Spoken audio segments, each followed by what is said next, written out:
Ya, karena saya yang melaporkan, ya melihat bukti yang ada dan juga beberapa alat bukti yang kita hadirkan, saya.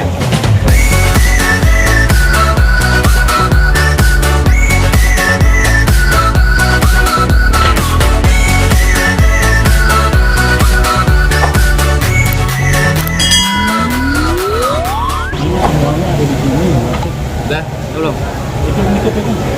Udah, yuk. Ya. Yuk, gimana?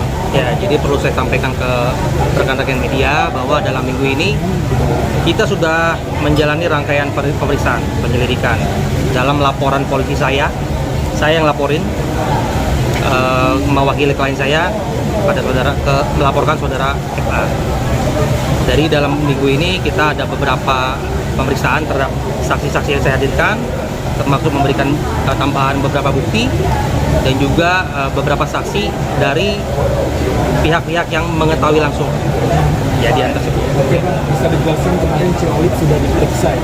Betul. Mungkin sudah kayak apa sidang kemarin pemeriksaan? Iya, jadi salah satunya ya perlu saya sampaikan yang menjadi saksi adalah saudari Olivia Alan selaku istri dari Deddy Sumargo. Ya, dia sebagai saksi yang mengetahui langsung dugaan tindak pidana pasal 369 yang dilakukan oleh saudara FA. Karena pada saat kejadian-kejadian itu saudara Olive ada di lokasi. Lalu kapan Barat nantinya akan diperiksa Bang? Iya. Mungkin panggilan dari terkait laporan Iya, kemarin. kemarin setelah Olive kan saya ada menghadirkan beberapa saksi ya yang saya hadirkan. Nah, setelah itu dari penyidik dalam waktu dekat akan memanggil saudara FA untuk diperiksa. Gitu. Ciolip sendiri kemarin berapa lama sih Bang menjalani pemeriksaan dan apa aja yang dipertanyakan? Iya, yang pasti ditanyakan terkait kronologis dan peristiwa yang diketahui oleh saksi, gitu. Dan untuk terlapor dalam waktu dekat akan dipanggil, gitu. Diperiksa selama berapa lama? Kemarin diperiksa kurang lebih 2,5 jam ya, 2,5 jam karena kan ada dalam hari itu ada beberapa saksi yang saya hadirkan. Jadi dari pagi sampai sore saya di sana. Di antaranya salah satunya apa sih yang ditanyakan oleh penyidik? Yang pasti terkait kronologis yang diketahui oleh saksi, gitu. Terkait peristiwa tindak pidana yang dilakukan saudara FA. Yang kita laporkan saudara FA kan terkait pengancaman kan, gitu. Jadi ya saya sampaikan juga kepada terlapor, ya mungkin ingat-ingat lah dia ngancamnya itu pada saat kapan, berapa kali gitu. Jadi kalau dia sampaikan kalau ujaran hajar itu adalah hukum jamin rakyat, nggak mungkin dia sampaikan itu tangan kanan kuburan, kiri rumah sakit. Nah, itu hajar itu hukum jamin rakyat apa kekerasan itu ancaman? Nah, itu bisa nilai sendiri lah rekan-rekan media.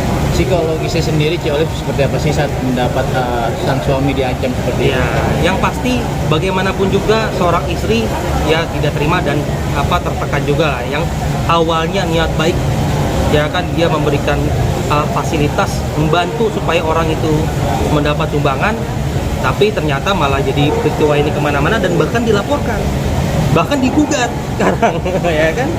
Gitu. Yang pasti. Tidak takut kemana-mana. Kenapa? Tidak takut soal laporan itu. Ya kita sebagai warga negara harus dihadapi lah. Itu kan dalam gestur Densu ya mungkin akan menghadapi itu dengan ucapan seperti itu. Dan siap dipanggil. Pasti. Gitu. Ini kan kita bicara atas laporan saya ya. Gitu. Barat sendiri juga mengatakan bahwa kemarin tindakan yang dilakukan oleh Densu seolah-olah seperti suap Bang, terkait pemberian uang, niatan pemberian uang 300 juta Oh ya, pada 300 juta ya. Jadi begini, kalau kita bicara, katanya mau dilaporin KPK juga kan? Kalau silaturahmi ke KPK ya nggak apa-apa. Cuma kalau dalam rangka suap, ini kan bukan ada pejabat negara atau negara yang dirugikan. Di antara mereka kan nggak ada pejabat negara di sana, ya kan? Dan posisinya itu memang Densu ingin memberikan uang itu supaya Agus cepat diobati, ya kan, cepat dapat pengobatan supaya dia bisa membaiklah keadaannya gitu. Dan kalau memang ada keinginan yang disampaikan ini supaya tidak melebar kemana-mana. Namanya orang ngasih 300 juta, ya kan, intinya kan dia memberikan itu supaya persoalan ini beres lah. Udah jangan terlalu berlarut dan kemana-mana. Ini jadi banyak pihak sekarang yang masuk ke arena ini kan. Karena beliau sampaikan kalau memang ingin memberi bantuan tanpa embel-embel, Iya. gitu. Kalau memang ada embel-embel mencabut itu berarti dia membeli LP-nya bukan niat untuk membantu Agus. Ya kalau nggak diterima juga nggak masalah sebetulnya kan. Ini kan sebagai syarat kalau memang mau diberikan ya kita bikin kesepakatan damai dong, ya kan? Dan kita berikan, kan yang lain juga mau donasi ada embel-embelnya lah. Ada yang mau ngirim air keras, kasih aja, lebih gede lagi. Gitu. Nah, Bang ini juga Farhad mengatakan bahwa sebenarnya kasus ini tuh sudah hampir rampung. Dimana kalau kita mengingat beberapa waktu lalu ada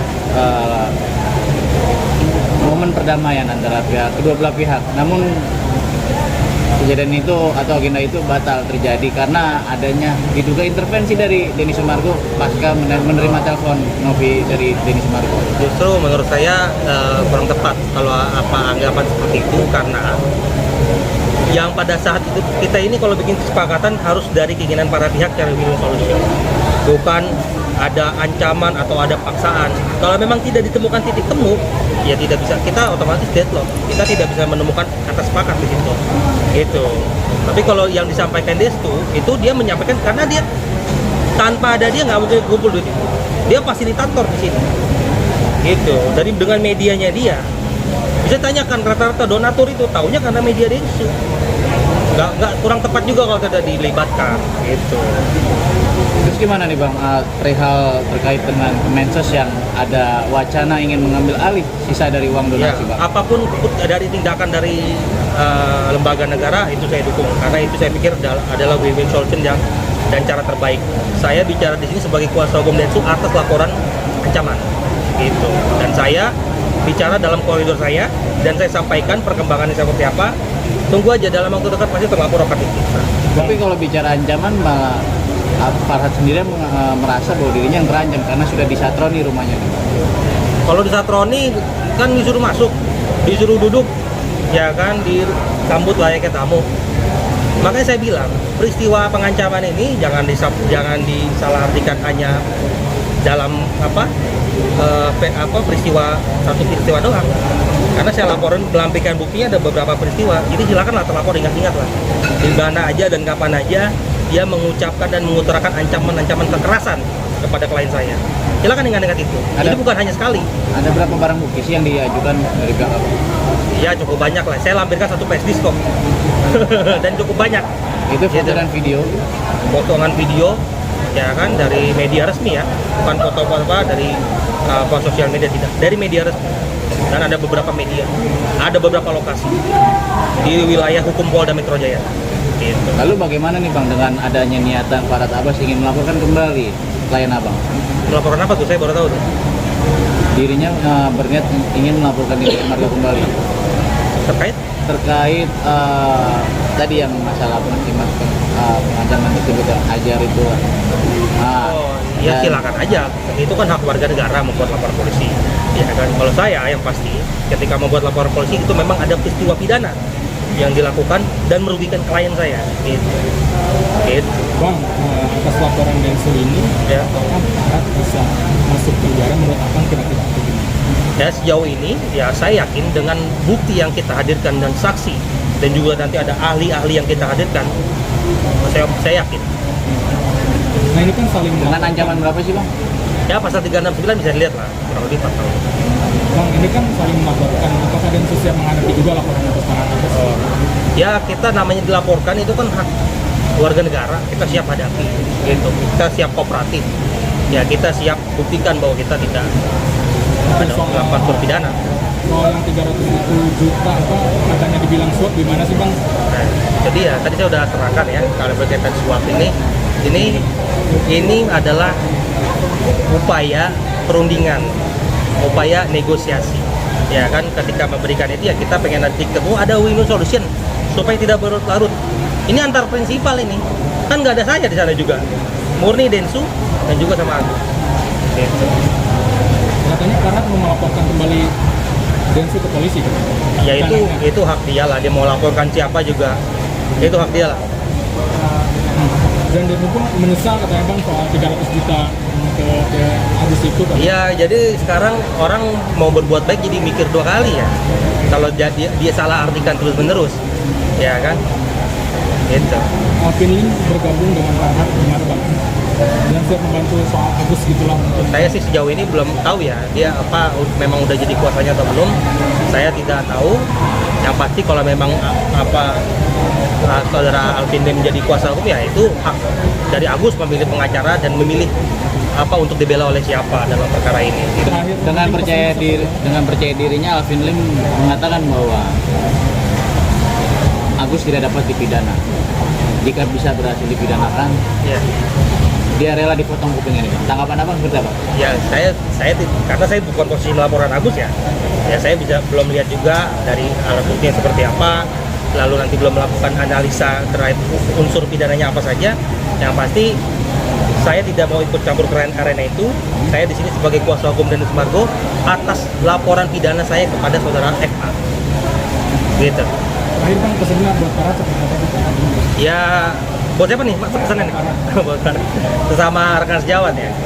Ya saya sampaikan kalau memang dalam apa membela klien ya upayakan cari titik temu dan win solution. Para tabas, abang yakin akan bisa dipidana? Ya, karena saya yang melaporkan, ya melihat bukti yang ada dan juga beberapa alat bukti yang kita hadirkan, saya